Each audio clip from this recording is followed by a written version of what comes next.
Bienvenidos a 24 horas en la comunidad. Ya finalizando la semana, día viernes, pero ha sido una semana de mucha alegría, de muchos triunfos de nuestros compatriotas. Por un lado, estábamos hablando el día martes y miércoles de lo que son estas eliminatorias, este partido frente a Uruguay. Ahora tenemos que hablar de Jonathan Narváez, porque ha habido otra alegría más, Luis Antonio, en el Giro de Italia, y esta vez con este ecuatoriano proveniente de Sucumbíos. Tú lo has dicho, Valerie, nuestros deportistas son nuestro bálsamo. Son el baño fresco que estamos recibiendo frente al embate del infortunio que lamentablemente ha destrozado nuestro país en los últimos meses. Jonathan Narváez, de Sucumbíos, ganó la etapa 12 del Giro de Italia. Y hago énfasis en Sucumbíos porque es un pedido personal de él que se recalque el hecho de que de ese punto del país también salen cosas buenas. ¿Sabes que en algún momento se dijo o se comentó que, bueno, lo que pasó el año pasado con Carapaz fue chiripazo? Ya este año también, viendo cómo se destacaba, bueno, solamente Carapaz el que se destaca. Después vino Caicedo. Ahora viene también Narváez. Entonces quiere decir que nuestro país se está convirtiendo en una cuna de ciclistas, y ciclistas de élite, ciclistas que van poniendo el nombre del Ecuador en alto. Y me encanta que sean del interior. El centralismo y el bicentralismo de las grandes ciudades haya quedado rezagado dentro del espectro de triunfos que el Ecuador alza a propósito del deporte. Son gente del interior del país y que tiene una trayectoria de esfuerzo, de sacrificio, de trabajo denodado, porque sus condiciones no fueron precisamente las del hijito de papá que tuvo la oportunidad de prepararse, la del sutano que heredó y se fue al exterior a también prepararse. No, para nada. Todos estos ídolos nuevos, porque así debemos de ubicarlos, nacieron desde lo más profundo del hogar del Ecuador profundo y ahora brillan de una forma espectacular. Veamos entonces lo que fue esta jornada 12. Va a ser victoria, sí. Va a ser victoria, sí. Va a ser victoria, sí, para Jonathan Narváez. Es el momento, se abre la chaqueta, dice yo, sí. Victoria, victoria, victoria, victoria, victoria. Otro de los días inolvidables para el ciclismo ecuatoriano, gracias al triunfo de Jonathan Narváez en la etapa 12 del Giro de Italia. El ciclista de apenas 23 años de edad fue protagonista de la fuga del día, que luego la pudo sostener en los kilómetros finales. Un pinchazo del ucraniano Mar Padun, a falta de 20 kilómetros, permitió que el ciclista de Sucumbíos se enrumbe en solitario a la meta. La lluvia y el frío de la jornada fueron los aliados de Narváez, que pudo completar los 204 kilómetros con un tiempo de 5 horas y 31 minutos. Ahora mismo no lo puedo creer mucho, ¿no?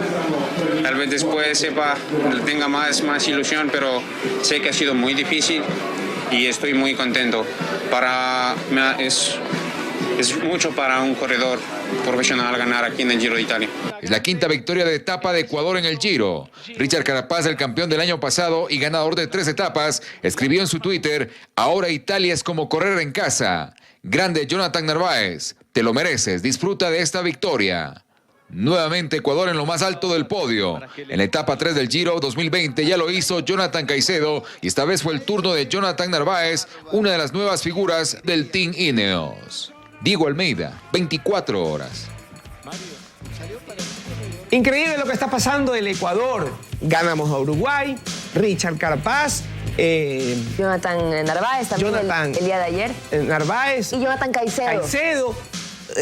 Estamos en una época maravillosa. Que esto no pare, por amor a Dios, que esto siga, que sigamos disfrutándonos en la alegría del triunfo, en la alegría del deporte que es esto, unirnos como país y darnos en la cara la idea de que no todo es malo, no todo es malo. Estos son nuestros ídolos, estos deben ser nuestros ídolos.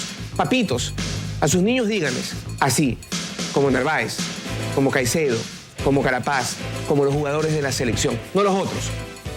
Eso, olvídenlos.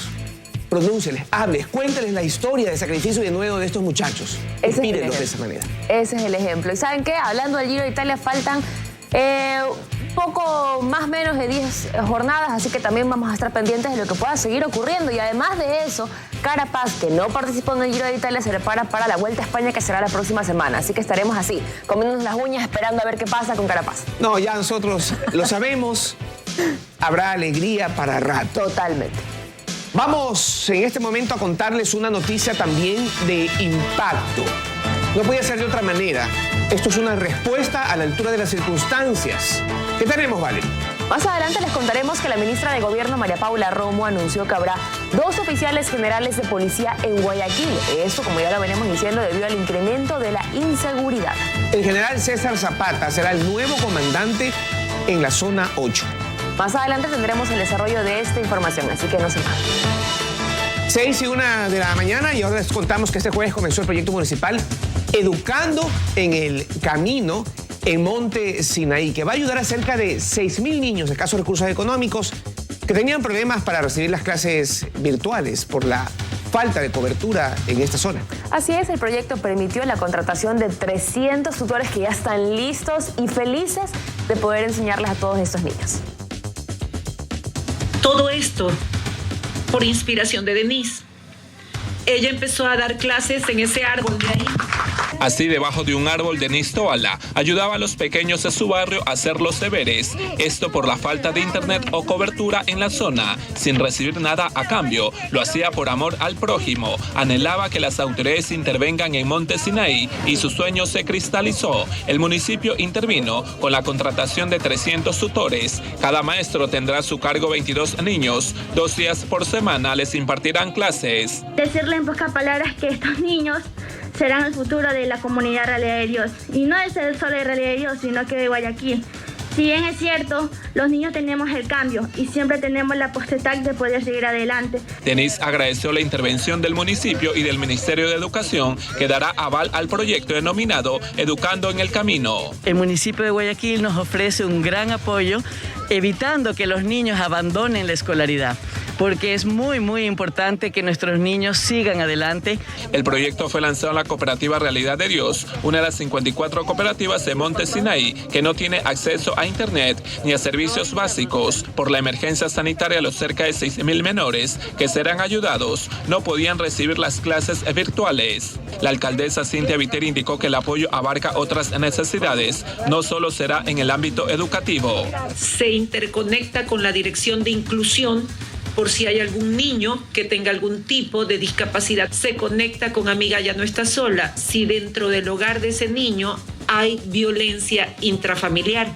Se conecta con la Dirección de Informática porque, como ustedes verán, estamos tan alejados de todo en este sector que acá debe llegar el internet gratuito, poniendo infraestructura para eso. La inversión por parte del Cabildo será de $1.500.000. A los infantes se les proveerá de material didáctico y de higiene. Paul Tutibén, 24 horas. Cosas buenas también están sucediendo en Monte Sinaí, en Guayaquil, en el país. Esto es un proyecto excelente, el rescate a nuestros niños menos favorecidos en el ámbito educativo. Y se lo debemos a nosotros mismos. Nosotros estamos rescatando a nuestros muchachos. Estamos buscándolos. Hemos ido a tocarles las puertas para decirle, aquí estamos. Así que con gusto pensemos que ese dinero que sale de nuestros impuestos se está invirtiendo muy bien. Muy bien, también muy bien por las autoridades que se unieron en este plan. Hablando del Ministerio de Educación también, que se dio cuenta de ciertas fallas que había en cierto grupo de la población que no podían estudiar como se quería o como se planificó porque no hay los recursos. Entonces dijeron, no, tienen que estudiar también. Así que muy bien por ellos y adelante entonces. Y no quiero ser ya sabes qué, pero esto en otros tiempos no se hubiese dado. Porque como no se llevaban, como se tenían pica, como y primaba el resentimiento, el complejo, jamás hubiéramos podido hablar de esta posibilidad. Fíjense ustedes lo importante que es el trabajar empáticamente, concatenadamente, poniendo sobre el tapete el interés comunitario. Ahí están, 2 personas la alcaldesa y la ministra, que pertenecen a distintos ámbitos políticos, ideológicos, unidas, trabajando en pos del beneficio común. Así debe ser en todo. Son las 6:05 de la mañana. Y en el sur del país, las clases de forma presencial se retoman paulatinamente. Las unidades educativas aplican todas las medidas de bioseguridad. Quería venir a la clase porque en la casa estaba aburrida. La alegría de los alumnos de la escuela José María Jaramillo de Solamar es evidente. Luego de varios meses de confinamiento, retornaron a clases presenciales durante 3 días a la semana, cumpliendo con todas las medidas de bioseguridad. Este centro educativo rural es el primero en el cantón y provincia de Loja en recibir autorización del COE para el regreso a clases. La coordinadora de Educación Zonal aclaró que alrededor de 10 instituciones educativas rurales están por recibir los permisos respectivos para sumarse a este plan piloto. Ocupan aulas diferentes, no es la misma aula del primer horario que se ocupa en el segundo horario. Y de esa manera la docente ya ha organizado un horario específico para ir avanzando en las asignaturas esenciales. Los padres de familia de los estudiantes explicaron que la falta de conectividad no les permitía realizar el acompañamiento a sus hijos en el proceso educativo y por ello solicitaron a la docente que los 20 niños reciban clases por grupos y en determinados horarios. El retorno a clases para mí ha sido favorable para ellos, para poderles las fichas adaptables de acuerdo al contexto de ellos. En el Cantón Loja existen cerca de 600 centros educativos rurales que cuentan con no más de 35 alumnos que se irán sumando paulatinamente a este plan de retorno a clases. En Loja, María del Rocío Coronel, 24 horas. Volver, estamos volviendo. Este fin de semana cierra con noticias positivas. Qué chévere lo que nos está pasando, que esa sea la premisa para lo que viene. Son las 6:07 de la mañana, amigos. Momento de una pausa, pero ponga atención con lo que viene. Les estaremos contando más adelante que las jueces Daniela Camacho y Wilman Terán ordenaron el traslado de Jacobo Bucaram a la cárcel 4 de Quito. Bucaram Puley es procesado por 3 delitos. Además, los hermanos Daniel y Noé Salcedo Bonilla serán llamados a juicio por el delito de lavado de activos. Es el primero de los 4 procesos que conforman la investigación sobre la corrupción en hospitales que llega hasta esa instancia.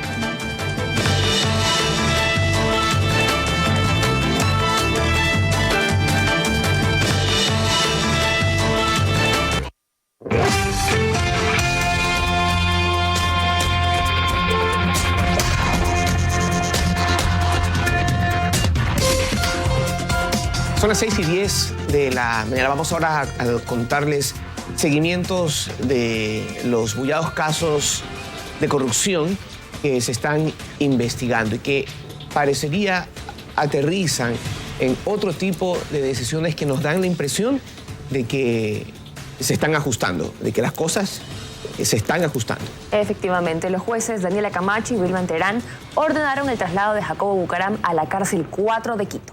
Este centro, inicialmente construido para policías y que luego albergó a expresidentes, exministros, exbanqueros, ahora acogerá a Bucaram Puley, quien es procesado por 3 delitos. La decisión finalmente se dio, pero una jueza estuvo en desacuerdo.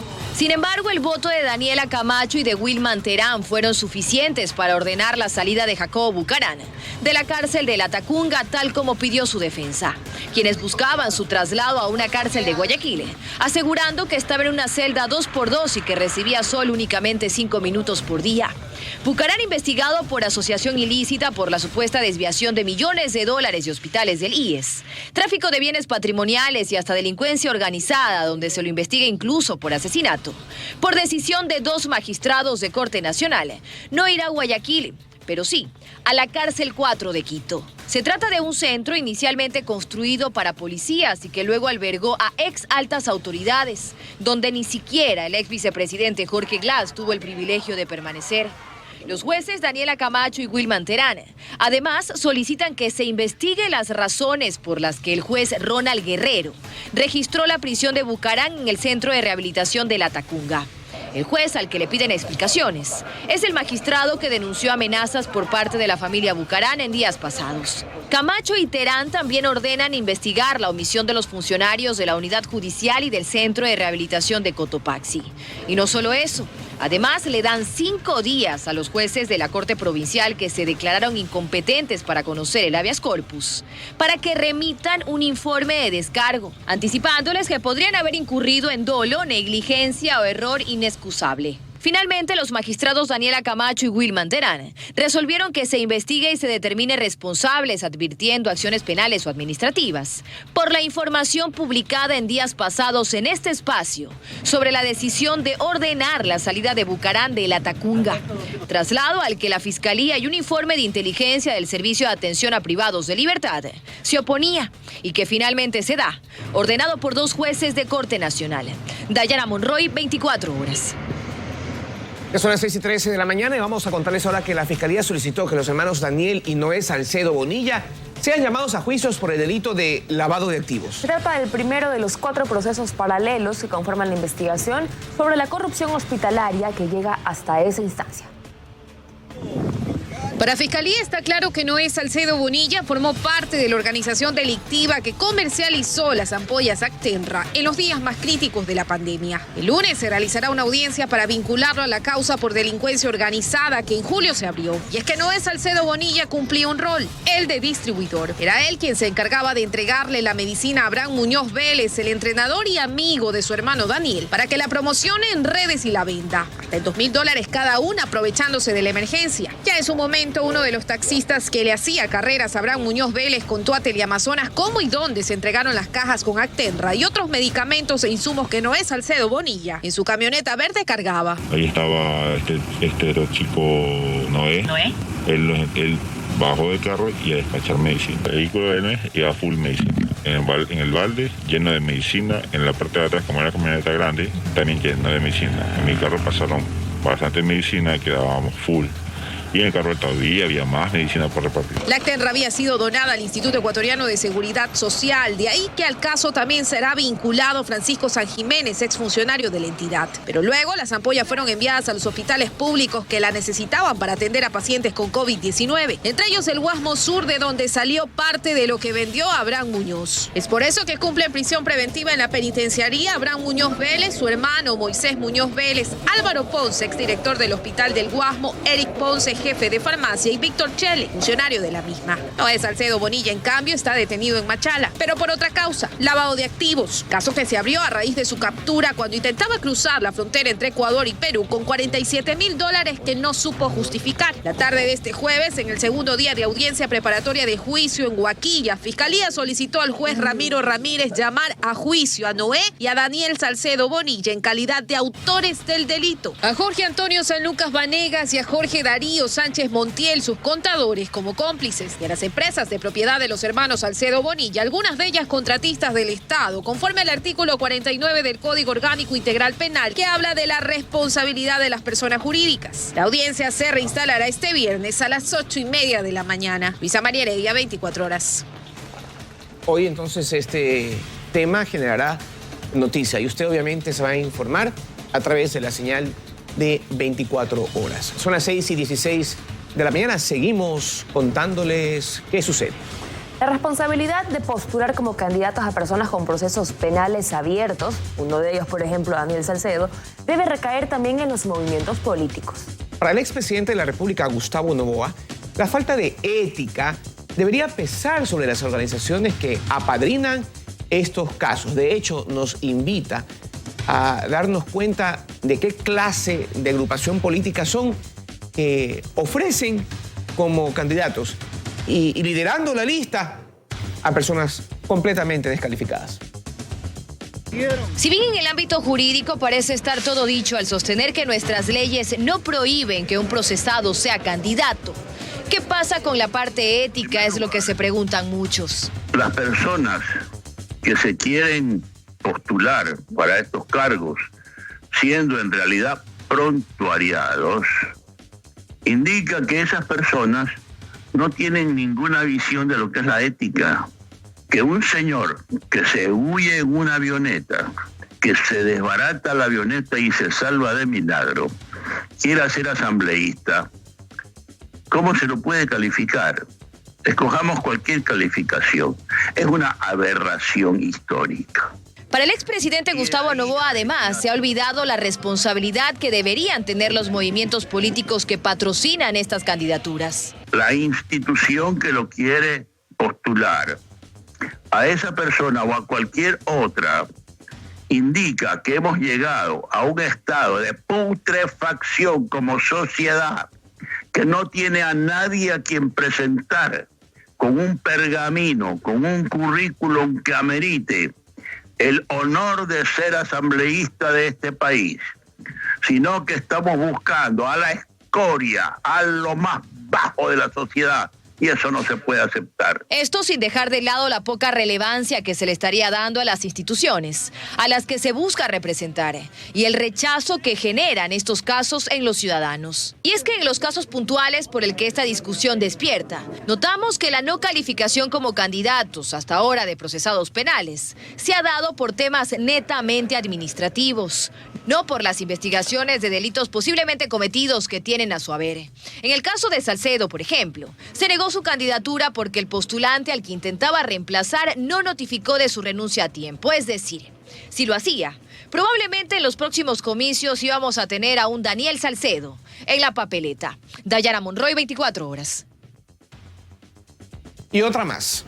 Los deudores de pensiones alimenticias que tienen un antecedente que nos permiten visualizar de que no cumplieron en lo mínimo, no cumplirán en lo máximo, tampoco pueden participar en las elecciones de febrero, pues es que esto cae por su propio peso, pues.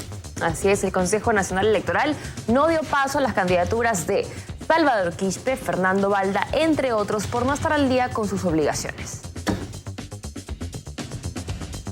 Si bien estar investigado por procesos legales no impide candidaturas, la ley sí señala como una inhabilidad adeudar pensiones alimenticias. Y es por esa razón que el Pleno del Consejo Nacional Electoral ha negado 10 inscripciones. Este miércoles negó la inscripción de Salvador Quispe, que encabezaba la lista por Pachacutic, y la de Fernando Balda por Libertades Pueblo, y mandó a subsanar requisitos. El derecho de la participación lo defendemos y lo seguiremos defendiendo, pero siempre apegados a derecho. Encuentro que es procedente requerir a la organización política subsanar los requisitos de sus candidatos de conformidad con lo establecido en las normas. Los recursos contra los candidatos por esta inhabilidad los puso el procurador común de la Alianza UNES. Sin embargo, el secretario del CNE explica que de oficio también revisan. El Consejo Nacional Electoral realiza una revisión consecuente en la elaboración de los informes técnicos jurídicos. En caso de presentarse recursos administrativos como son las objeciones y las impugnaciones consecuentes, se deberá tomar en cuenta ese detalle. Y no fueron las únicas listas de asambleístas cuya inscripción fue negada en las últimas horas. Unión Ecuatoriana, lista 19, y también se requirió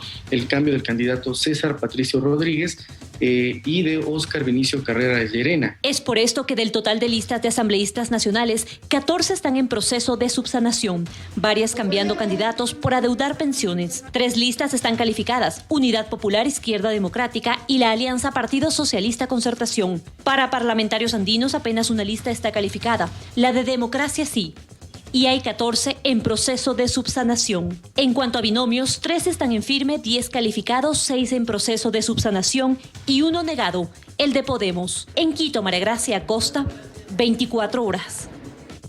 Es lógico, pues. Repito, si no eres fiel en lo poco, no eres fiel en lo mucho. Entonces, ya pues, no dan garantías. Esto es una garantía. Por eso es importante en la vida ir cumpliendo con sus obligaciones y quedar bien. Pagar todos los pagarés, para que en algún momento alguien no te diga: oye, moroso, mira, no te puedo seguir prestando. Y más allá de la morosidad, Luis Antonio, es el compromiso con sus hijos en este caso, porque las pensiones alimenticias son para ellos, con su círculo mucho más cercano. Estamos hablando de que están pensando pues representar a un país, hacer que los derechos de la ciudadanía se respeten y demás. Entonces, si en ese compromiso tan cercano no lo cumplen, ¿qué pasará más adelante? Insisto, Valerie, este día es un buen día. Están pasando cosas diferentes.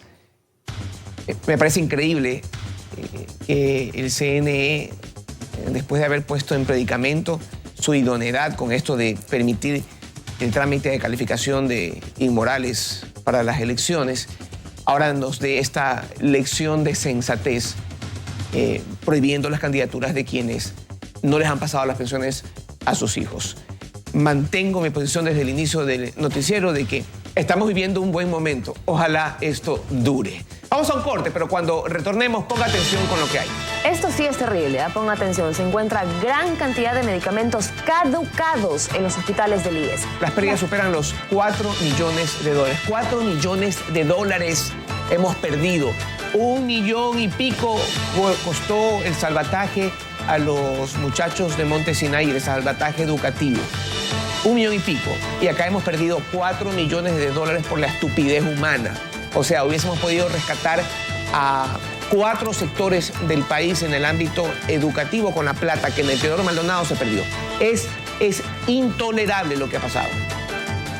Increíble. También les contaremos más adelante que una compañía de ingeniería estadounidense diseñó un delfín robot para usarlo en un programa educativo. Se planea además que sean usados en acuarios para preservar la fauna. Ya regresamos.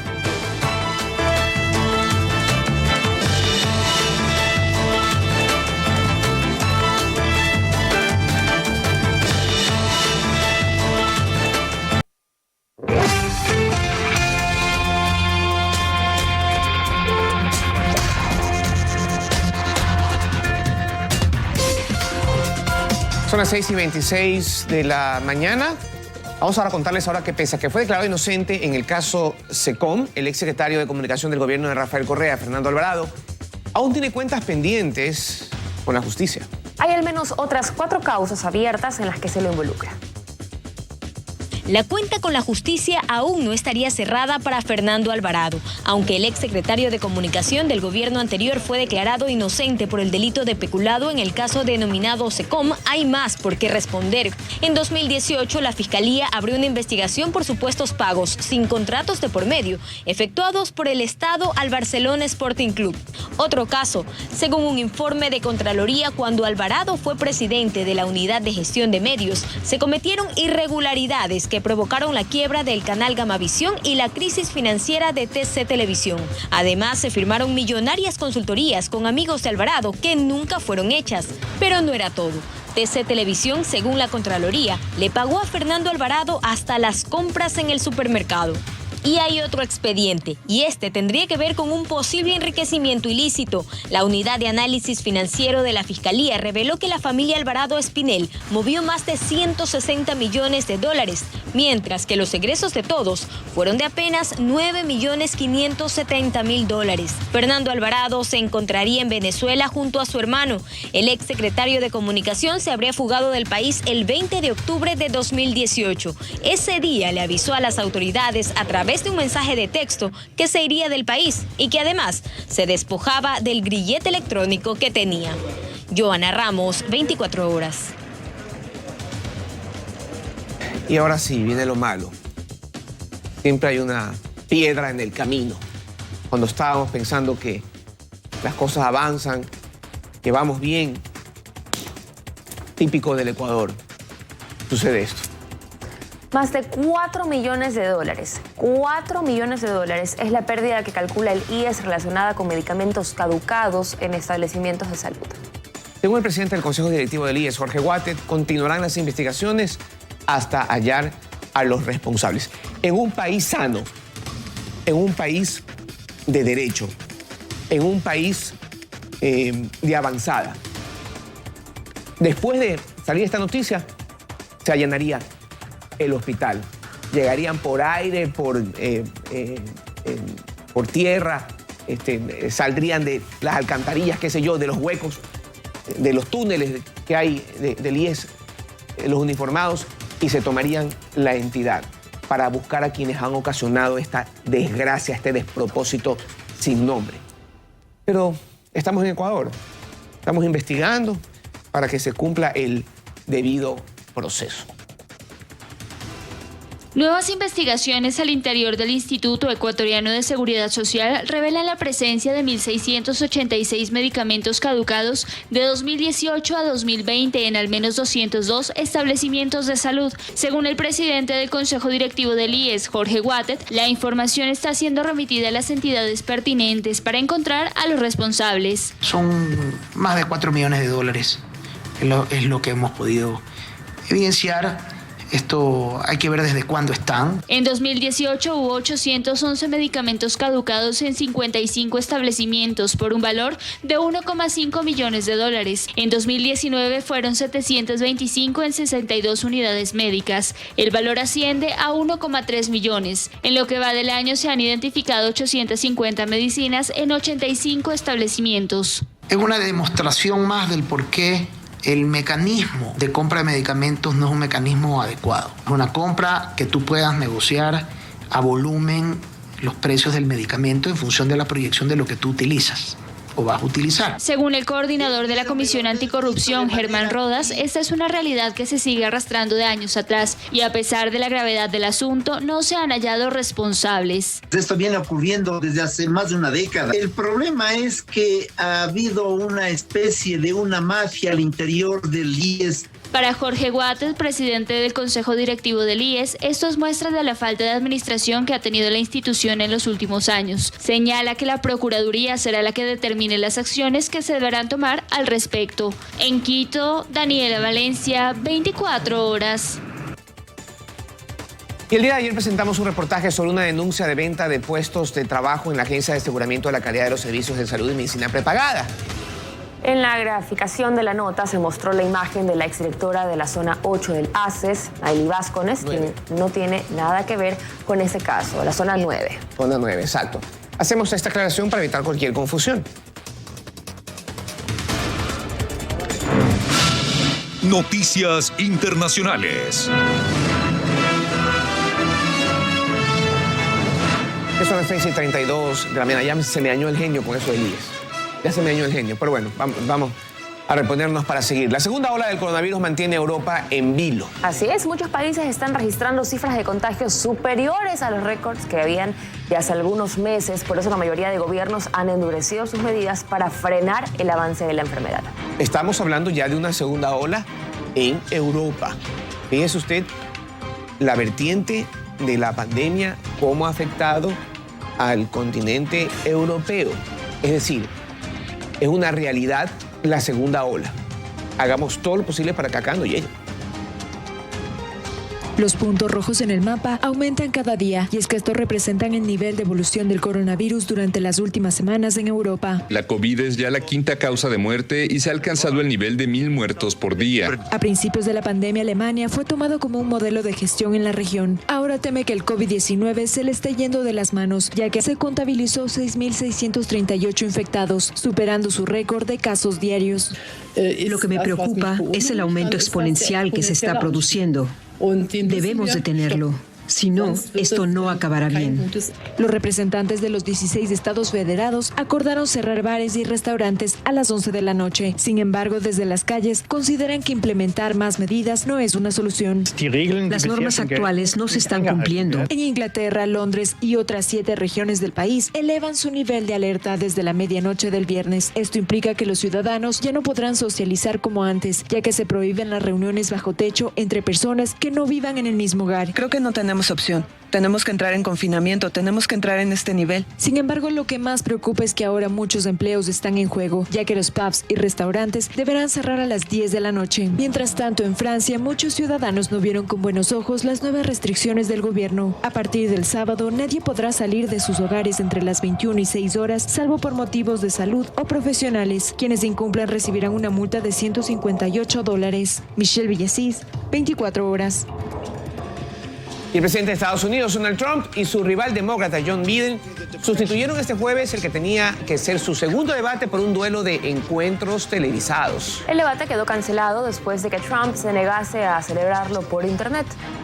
Biden, desde Pensilvania, ha respondido preguntas sobre la pandemia e insinuó estar de acuerdo con obligar a todos los estadounidenses a vacunarse contra la COVID-19, mientras que Trump defendió su gestión durante la pandemia. Los dos candidatos se han comprometido a participar en el tercer y último debate presidencial que tendrá lugar el próximo jueves.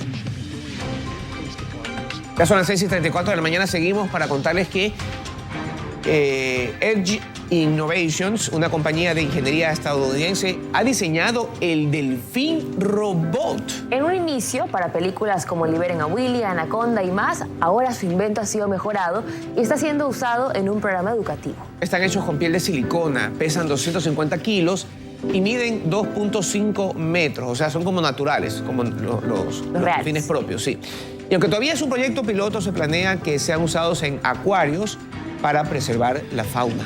Actualmente hay cerca de 3.000 delfines en cautiverio y es precisamente esto lo que el nuevo robot quiere combatir, usando los animatronics y no animales en cautiverio. ¡Wow! Hemos llegado ya a ese nivel, ¿no? Una alternativa. Y se ven muy reales. Buenísimo. Solo que no es la misma interacción. Quienes hemos tenido la suerte de estar en estos centros de diversión acuática y compartir con los delfincitos, con las ballenas, sabemos que esa energía del tú a tú es única. Pero merecen ser libres, ser libres. Ahora será con robots porque ellos sí merecen ser libres. Vamos a un corte y cuando retornemos ponga atención con lo que viene.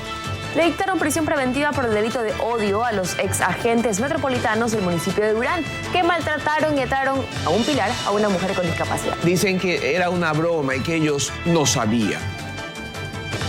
Además, la policía investiga un confuso incidente entre gendarmes que estaban comercializando armas de fogueo.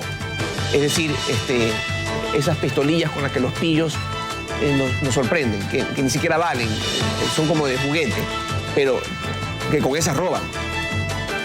Los uniformados fueron captados disparando las armas. Vamos a contarle más detalles en pocos momentos al regresar de la pausa.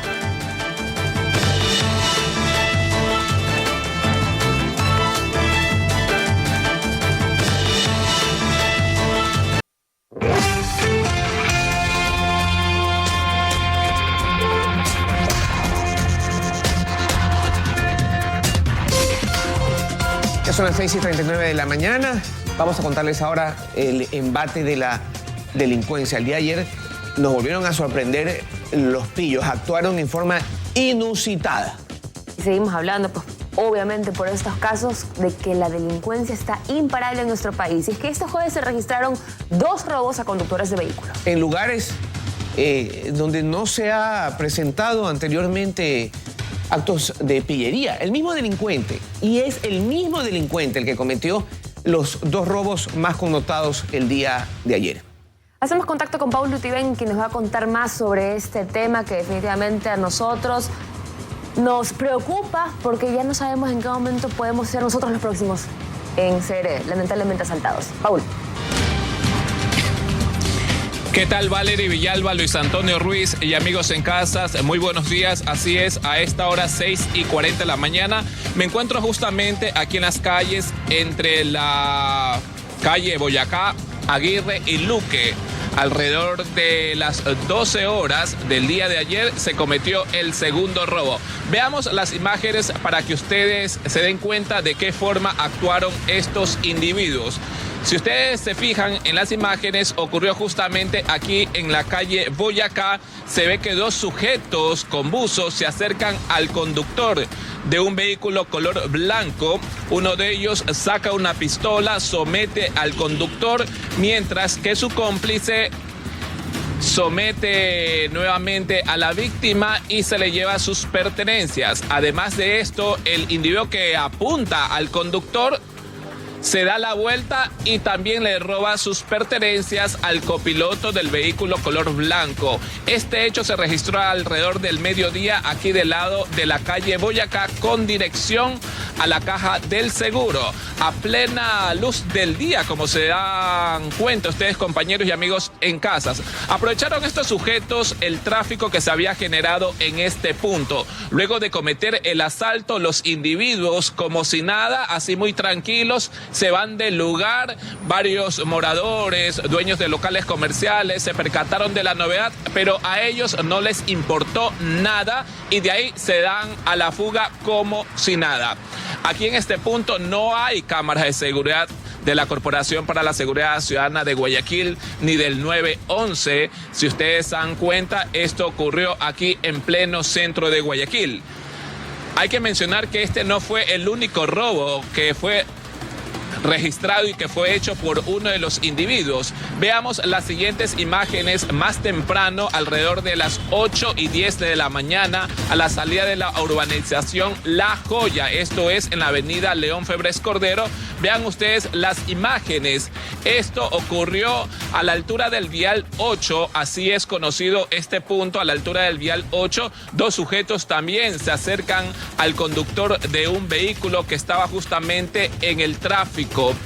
De ahí se ve al sujeto de gorra negra, se acerca al conductor, lo apunta y también comete el hecho delictivo. Esto ocurrió prácticamente a las 8:10 de la mañana.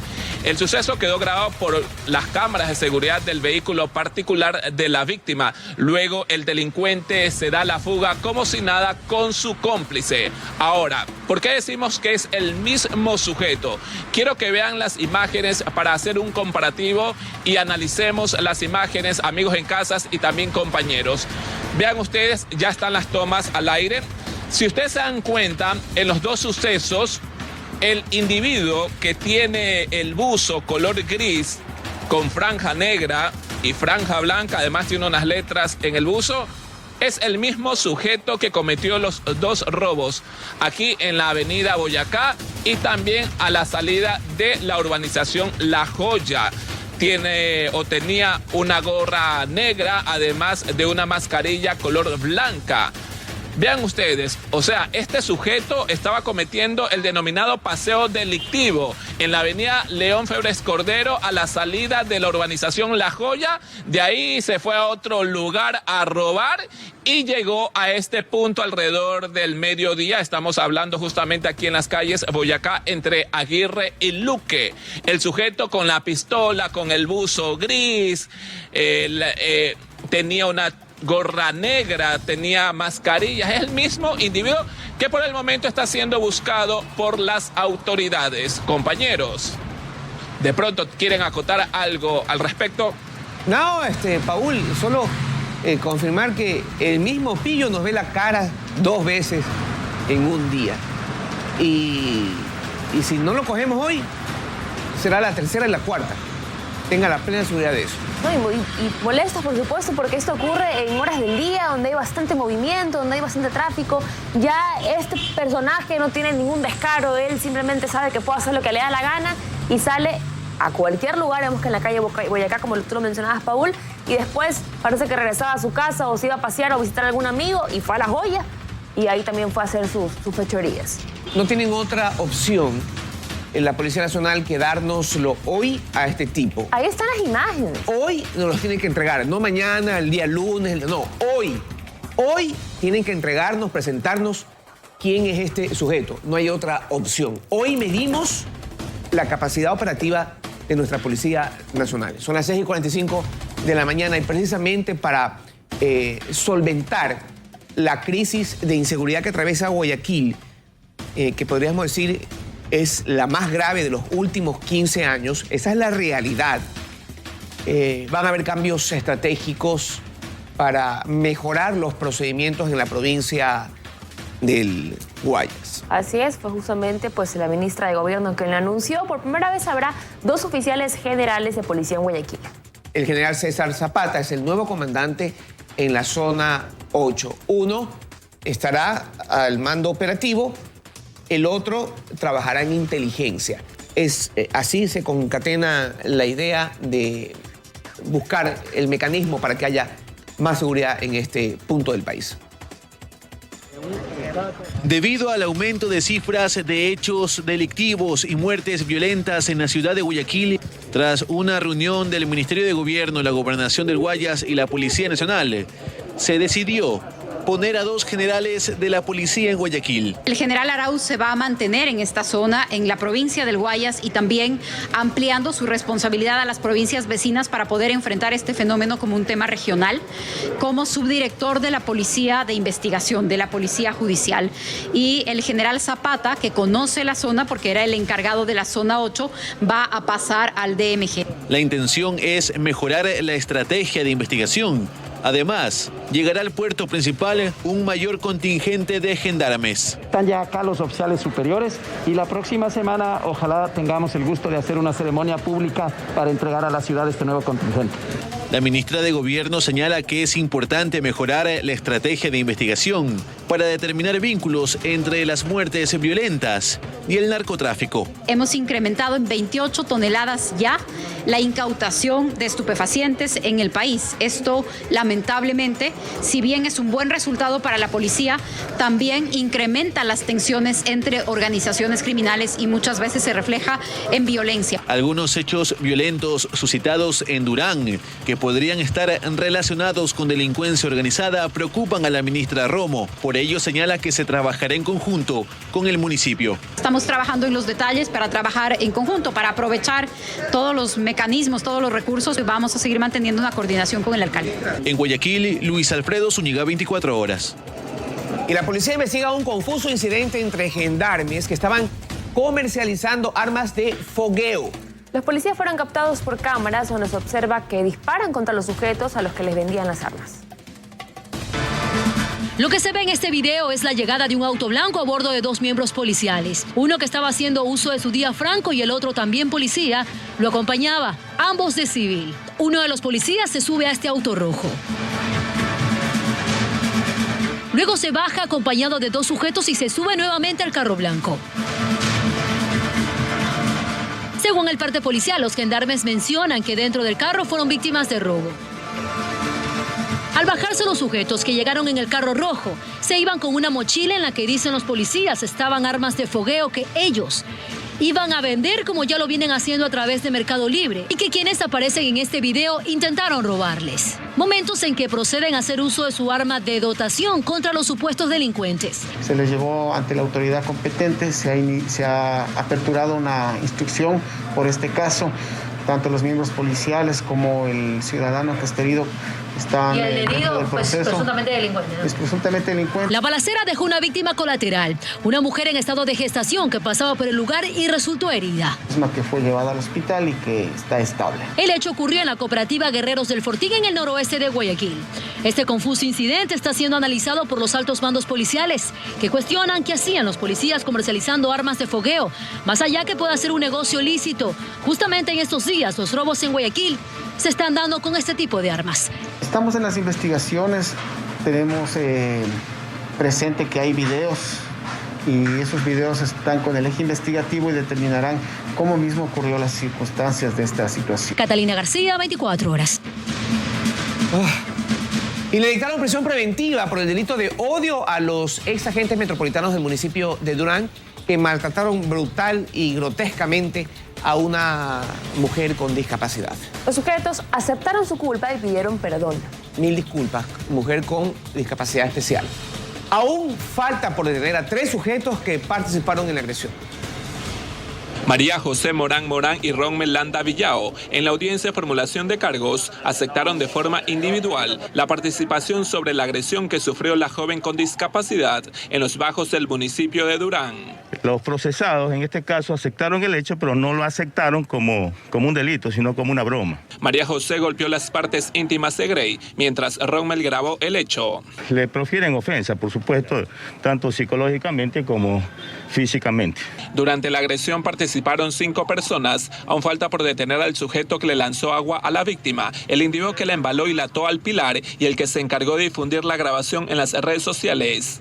Con Fiscalía hemos actuado, estamos tratando de ubicar al resto de las personas. Los 2 apresados eran agentes de control, ambos fueron desvinculados. La madre de la joven pide que sean sancionados como manda la ley. No acepta las disculpas por parte de los investigados. Vio la cara y dijo que sí, que ella era la que, que ella era la que le había hecho esas cosas a ella, pero que era una broma. Y después quiso hasta colmarme que sí, que el señor ayúdeme, arreglemos este problema, mire que por aquí. Tenía que haber pensado ella en su situación. Los detenidos no fueron procesados por el delito de tortura como a un inicio se lo había mencionado. Ellos fueron procesados por el delito de odio.